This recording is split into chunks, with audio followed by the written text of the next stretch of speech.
السلام علیکم ورحمۃ اللہ وبرکاتہ۔ اس وقت میں موجود ہوں المصطفیٰ اسکول طور میں۔ ایک بہت ہی خوبصورت ادارہ ہے المصطفیٰ اسکول طور میں۔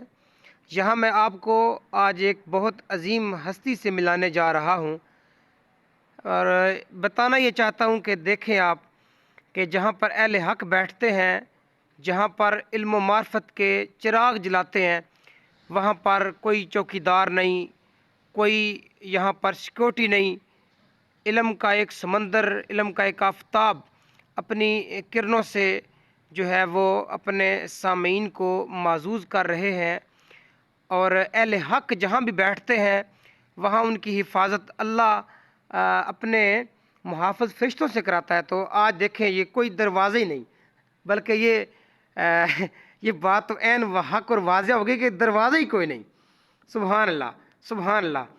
اور میں انتہائی شکر گزار ہوں عظیم ہستی استاد محترم حضرت علامہ مولانا محمد خالد محمود سیالوی صاحب، سند یافتہ عالم دین، فاضل دارالعلوم محمدیہ غوثیہ بحیرہ شریف، اور عظیم مربی، عظیم استاد حضرت علامہ مولانا الحافظ محمد عبد الرحمن جامی صاحب کے آپ لخت جگر بھی ہیں، جگر گوشہ بھی ہیں۔ تو یہاں بیٹھ کر ہماری چھوٹی سی گزارش پر آپ نے شفقت فرمائی، ٹائم عطا فرمایا، کرم کیا، اور اپنا قیمتی وقت عطا فرمایا۔ انجمن طلباء اسلام کے دوست، الکرم فرینڈز طور کے دوست یہاں پر حاضر ہوتے ہیں اور آپ کا خطاب ذیشان جو ہے وہ سماعت فرماتے ہیں۔ تو آج میں پہلے تو جناب آپ کا بہت بہت شکر گزار ہوں کہ آپ بہت قیمتی ٹائم عطا فرماتے ہیں۔ اللہ تعالیٰ آپ کو سلامت رکھے۔ جزاک اللہ، اللہ تعالیٰ آپ کو بھی خوش رکھے۔ ٹائم تو یہ تمام وقت اللہ تعالیٰ اور اپنی رضا کی خاطر خرچ کرنے کی توفیق عطا فرمائے، کیونکہ زندگی اسی کی آئینہ دار ہو تو پھر رب کائنات کی بارگاہ میں مقبول ہوتی ہے۔ تو اللہ تعالیٰ کا شکر ادا کرتا ہوں کہ اس نے یہ توفیق بخشی۔ ساتھیوں کا شکر گزار ہوں جنہوں نے یہ موقع فراہم کیا کہ اللہ تعالیٰ کے پیغام کو عام کرنے کا ذریعہ بن سکوں۔ جزاک اللہ۔ جی استاد محترم، جس طرح آپ نے آج ماشاءاللہ اپنے اس خوبصورت لیکچر میں بہت اعلیٰ علمی نکات کو بیان کیا ہے، تو میں صرف یہی عرض کروں گا کہ کلمہ طیبہ میں توحید اور رسالت کا ربط اگر آپ تھوڑا سا اس کو بیان کر دیں تاکہ میرے سامعین کو ذرا اپنے اس محبت سے ذرا معزوز فرمائیں۔ Thank you.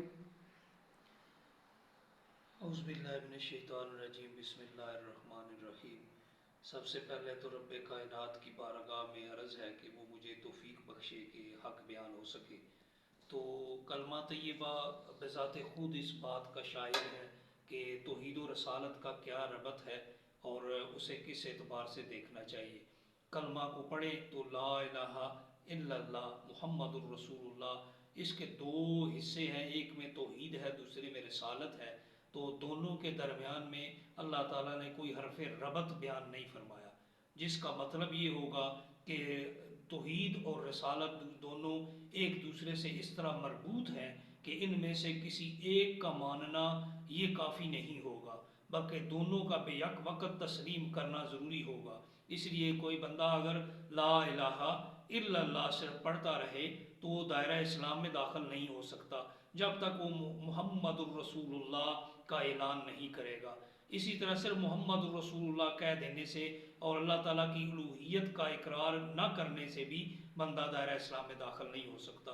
یہ دونوں حصے ایک دوسرے کے ساتھ اس طرح مربوط ہیں کہ ان میں سے کسی ایک کو بھی علیحدہ کر کے نہیں پڑھا جا سکتا۔ اللہ تعالیٰ ہمیں سمجھنے کی توفیق عطا فرمائے اور عقیدہ رسالت کے توحید کے ساتھ ساتھ عقیدہ رسالت پر بھی کاربند رہنے کی توفیق عطا فرمائے۔ جزاک اللہ۔